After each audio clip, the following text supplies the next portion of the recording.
அண்மை செய்திகளை பார்த்து வருகிறோம். நீலகிரி மாவட்டம் உதகை அருகே மண் சரிவில் சிக்கி ஒரு தொழிலாளி பலியாகி இருக்கிறார். அது தொடர்பான அண்மை செய்திகளை பார்த்து வருகிறோம். மேலும் விவரங்களை கொடுப்பதற்காக செய்தியாளர் அனிஷ் இணைப்பில் இருக்கிறார். பேசலாம். அனிஷ், முழு விவரங்கள்.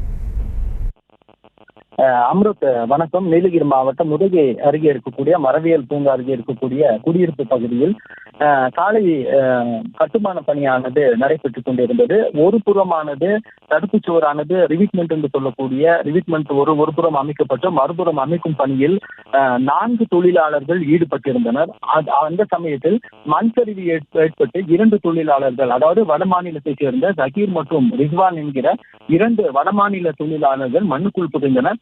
இதனை அடுத்து அங்கே விரைந்து வந்த தீயணைப்பு துறையினர் மற்றும் காவல்துறையினர் உதவியோடு இவர்கள் இருவரையும் மீட்கும் பணியில் ஈடுபட்டனர். அப்பொழுது ஜகீர் என்பவர் உயிருடன் மீட்கப்பட்டு அரசு மருத்துவக் கல்லூரி மருத்துவமனைக்கு அனுப்பி வைக்கப்பட்டார். இதனைத் தொடர்ந்து அங்கே மண்ணுக்குள் புதைந்திருந்த ரிஸ்வான் உடலை மீட்பது பெரும் சிரமமாக இருந்தது.